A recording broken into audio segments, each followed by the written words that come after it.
show started, I didn't raise my babies that way. No, I didn't. What happened? It's like from 6th grade, they go to 7th grade, and I began to notice the red cans of paint. Then you notice the rebellion. You know, the kids, they no longer rake leaves. They don't wash dishes, stuff, quote, normal kids do.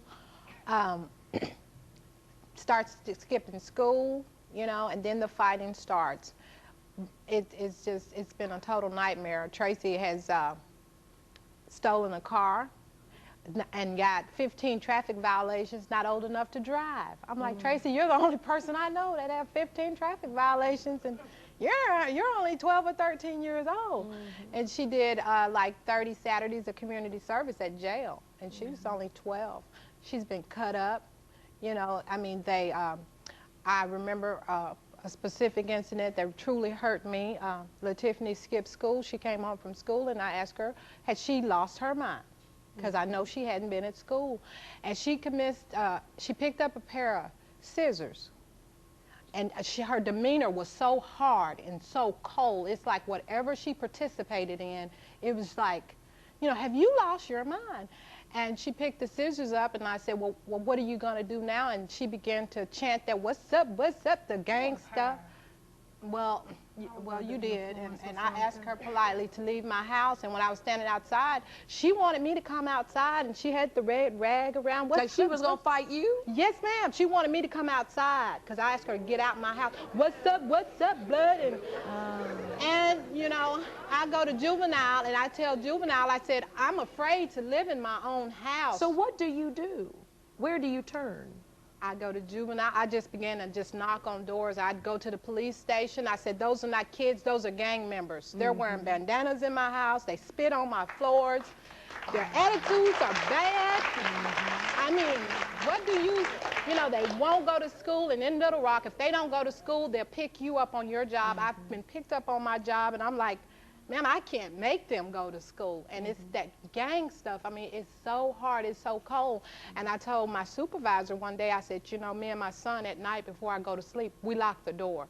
And we have a drill that we do that for him to go in the closet, and if anything happens, I'll go outside. And so whatever happens, because we just never know. I want you girls, do you hear what your mother's saying? You know, to a lot of people, you may live that gang type life. But you know something? Let me just ask you this. It sounds like your mother's living in war-torn places. You know? She's talking about a house where she's trying to raise her babies and do the right thing and try to make the right decisions for you.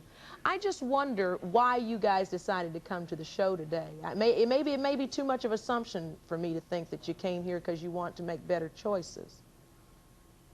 Why did you come, LaTiffany?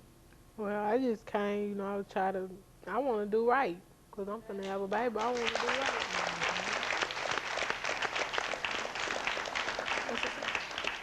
I didn't hear she's about to have a baby. She's about to have a baby. When is when is the baby going to be due? Because you're about to become a parent, and so is Blair Underwood. And let me tell you, you start thinking, and Blair said, you start thinking about things a whole lot differently when your children are coming. You find the same thing? You find the same thing that is that one of the reasons you want to get out and move on? No, not really. Well, you just said that one of the reasons you want to make better choices is because you have a baby coming. And I don't want my child to grow up, you know, seeing the stuff I done did. I want to do right, get my life back together. Let me break in there.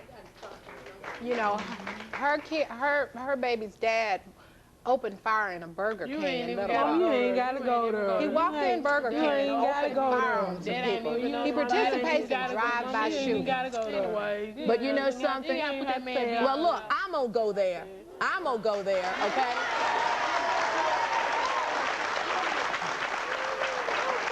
I'm going to go there. And I would be real concerned about that, because the point that we're trying to make is, and if you see this, I mean, I know art imitates life and the whole bit, but one of the things that life teaches us, especially when we're 15 and making a string of poor decisions like that, is that you have the rest of your life to make good decisions. There are no bad people, maybe just people who make bad decisions. And I believe that, because we all make mistakes. I think what your mother and Blair and I and this audience and the rest of us are trying to say is, here is an opportunity for you to do the right thing. before it's too late. Yeah. I'm curious, where's the Tracy? Where are you right now? You said you want to move on. What about you? No, I'm stuck. You're stuck? I'm between A and B. I want to do better, but can't go nowhere. What do you want to do for your life? What I want to be. Say it right now and make a statement that you're going to stick to today. What do you want? I'm going to try to graduate high school. If them people let me stay in a school, I'm going to try to graduate high school, go to the Air Force, then go to college. Okay. So you're starting to think in a more positive direction. And the way you think is where your body follows, believe me. Believe me. I'm going to tell you something they used to tell me when I was about your age. Show me your friends, I'll show you your future.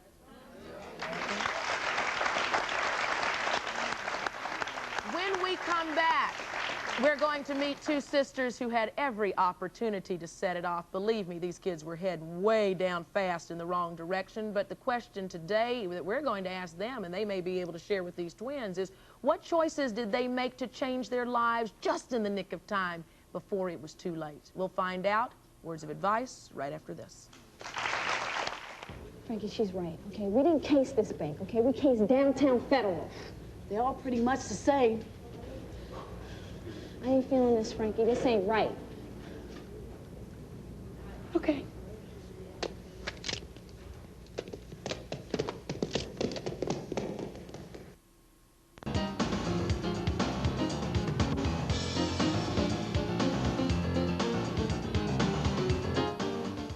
Wow, it's just so easy for high school students these days to get guns. We're talking about the new movie, Set It Off, and we're also talking about real-life set-it-off stories, about life choices and the consequences of those choices. We were just talking with twins, Tiffany there, and Tracy, and Mom, Jacqueline, and about some tough things that you've been through. You girls saw the movie. Did the movie ring clear to you? These girls had gotten in such a desperate situation that they picked up guns, changed their lives, went out robbing banks, and had to live with the consequences. You girls have been thrown into detention, into behind bars for aggravated assault with deadly weapons, for skipping school, for all types of things. Did that movie ring clear to you? Could it ring to real life? Yeah, the Queen Latifah part did. Queen Latifah's part, she was the baddest one in there. That's her. That's you? Right there.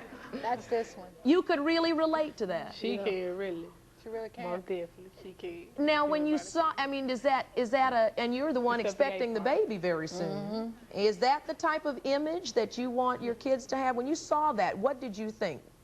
When I saw Queen Latifah, the role she played, I was like, man, that girl, she going, I mean, she ain't no punk. She went all the way. You saw what happened to her, too. Yeah. Did that scare you? Nah, not really. So, Why? yeah, okay, why? Because, I mean, I guess she'd rather die than go to the penitentiary. Would you? Yeah. You would rather die than go to the penitentiary? Would you rather live than go to the penitentiary? I mean, being locked up ain't nothing nice. I wouldn't wish that on my worst enemy, so. Being locked up. I So would why don't you, she is saying that she wants to change her life. Yeah. And it's the baby that gives you that pivotal point? No, not really, but I'm just, tired of how my life is. I'm tired of seeing my mom and my grandma cry. Yes.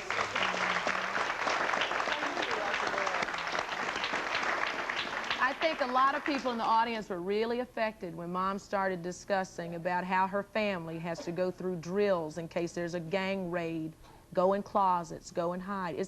That's for the younger kids and teaching them? I have a 9-year-old, and it has definitely affected his life, because he would go to school and tell his teacher, the police were at our house, or our windows were broken out. And she began to ask him, finally I said, well, hey, he has 2 sisters that are in gangs. And then, she began to become real interested, because it was affecting him. He's a 2nd grader when it really got really bad. And he would go to school and say, my sisters are wearing bandanas. My sisters, they curse him out and they treat him like he's just nothing. And he's scared of them. One of the things that we didn't see very much in the movie was how the families are affected. And this is obviously doing a great deal to your life and the life of your 9-year-old son. Yeah. Is there anything that you'd like to say to your daughters while you have their attention, while they're at that point where they're ready to make a change? Girls, I want you to listen to your mom. You owe her your attention. I would like to see them get their life Look together. at them and say, I want to see you. I would like to see you girls get your life together. I've exhibited that. I've went to any length to keep you with me, to see that you make some good choices. And I think that Set It Off is a good example of if you would make some better choices.